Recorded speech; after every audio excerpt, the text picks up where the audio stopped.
morning rush at Maple Ridge Diner was already beginning to fade when the door swung open, letting in a gust of cold air and a man who looked like he'd barely slept. His name was Aaron Cole, a 35-year-old single dad from the quiet outskirts of Boise, Idaho, and he carried an exhaustion that went far beyond physical tiredness. He had spent the morning trying to calm his 7-year-old son Noah, who had woken up shaken from another nightmare about his late mother. Aaron had rushed him to school with reassurances he wasn't even sure he believed anymore. As he settled into a corner booth, he pressed his fingertips against his temples and exhaled, his chest tight with a mixture of stress, grief, and fear of not being enough for his boy. That was when he noticed the waitress walking toward him, moving slowly, as if every step carried a weight no one else could see.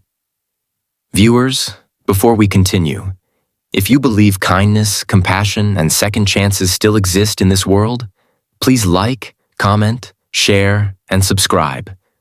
It truly helps stories like this reach more hearts. Aaron immediately sensed something was off about the waitress. Her name tag read Anna, and she looked to be in her early 20s, maybe 23 or 24, with soft hazel eyes that didn't quite meet his. Her uniform was neat, but her hands trembled slightly as she held her notepad.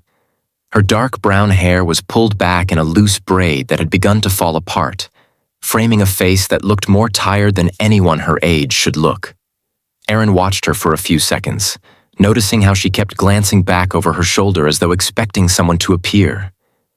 The diner was nearly empty now, just a handful of customers scattered around, lost in their own worlds. Yet the fear in her eyes looked sharp and present, not imagined. He placed his order, but he couldn't focus on the menu or the food. He kept watching her as she moved from table to table.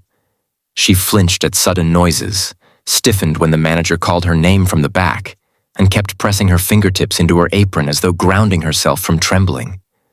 There was a heaviness in the air around her, a silent storm she was doing everything she could to keep from spilling into view.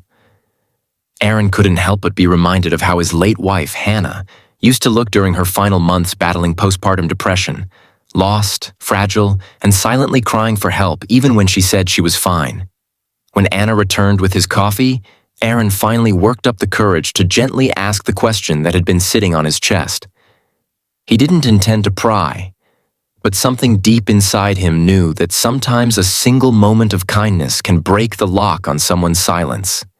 He asked her if she was okay, not out of curiosity, but out of genuine human concern.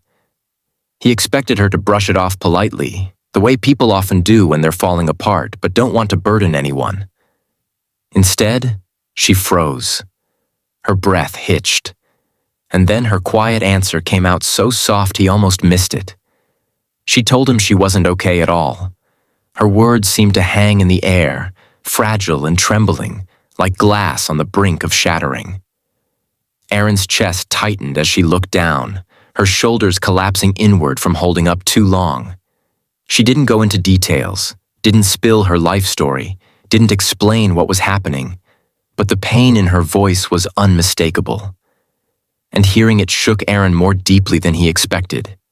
It reminded him of all the days he had wished someone, anyone, would look at Hannah and ask her that same simple question before it was too late. Anna excused herself quickly, retreating toward the back of the diner. Aaron sat there in stunned silence, his heart pounding with a heavy mixture of empathy and regret for everyone he hadn't been able to save. He stared out the window for a long moment, watching the clouds drift slowly across the pale Idaho sky. Finally, unable to ignore the worry gnawing at him, he stood up and walked to the counter, hoping to catch a glimpse of her or find a gentle way to check if she needed help. When she came back out, she had clearly tried to compose herself. Her eyes were a little red, and she offered a small, wavering smile that didn't reach her eyes. She apologized for stepping away, and Aaron could see the familiar mask, one he'd worn himself many times after Hannah passed. A mask of someone who's drowning quietly, pretending the water isn't rising. This time, Anna opened up a little more, not because anyone forced her, but because someone finally cared enough to listen. Aaron didn't interrupt or try to solve anything.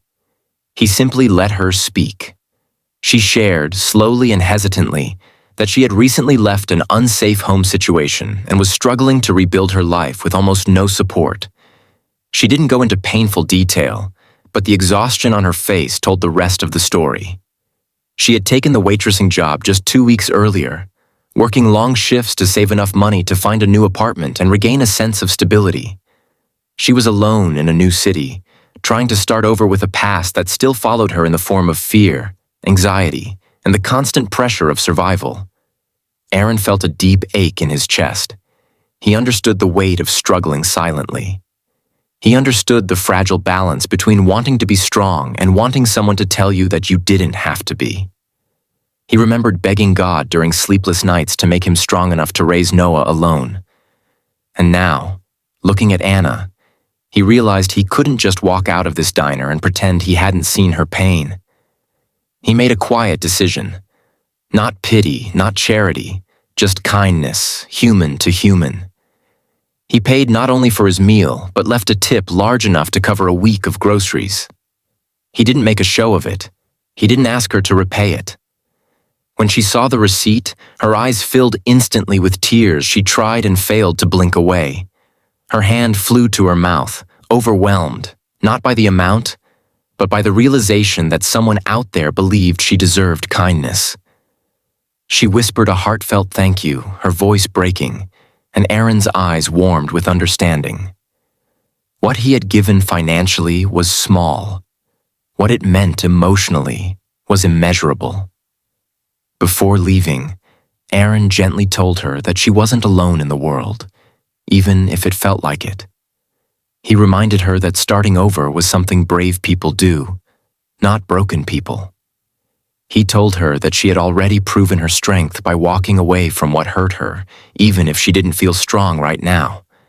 And he meant every word. Anna stood there, tears sliding down her cheeks as she nodded silently. For the first time in a long time, someone had seen her. Not the uniform, not the forced smile, but her. As Aaron walked out into the cold Idaho afternoon, he felt something lift inside him. He had spent years drowning in guilt, believing he had failed Hannah by not seeing the deeper signs of her struggle.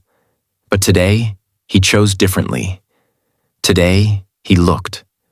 Today, he listened. Today, he helped.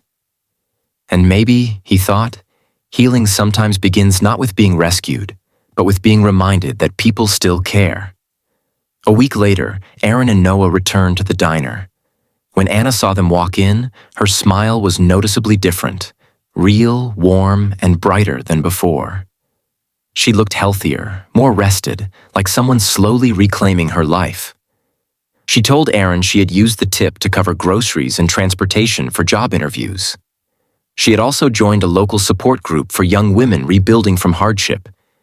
She wasn't magically healed, but she had taken her first steps towards something better. Aaron realized then that Noah wasn't the only one who needed him. His son needed a father, yes, but the world also needed people willing to notice pain hiding behind tired eyes. People willing to ask simple questions that could open doors to healing.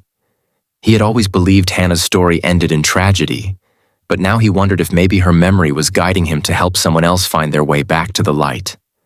And Anna, standing there with a hopeful smile and steadier hands, was living proof that one small moment of kindness can spark change far bigger than anyone imagines. If this story touched your heart, please like, comment, share, and subscribe. Your support helps these emotional stories reach more people who may need them. Before we end, please leave a comment below with one word: hope. Anna's journey wasn't over, and neither was Aaron's. But on that ordinary morning, inside a quiet diner in Idaho, two people carrying different kinds of pain crossed paths and changed each other's lives in ways they never expected.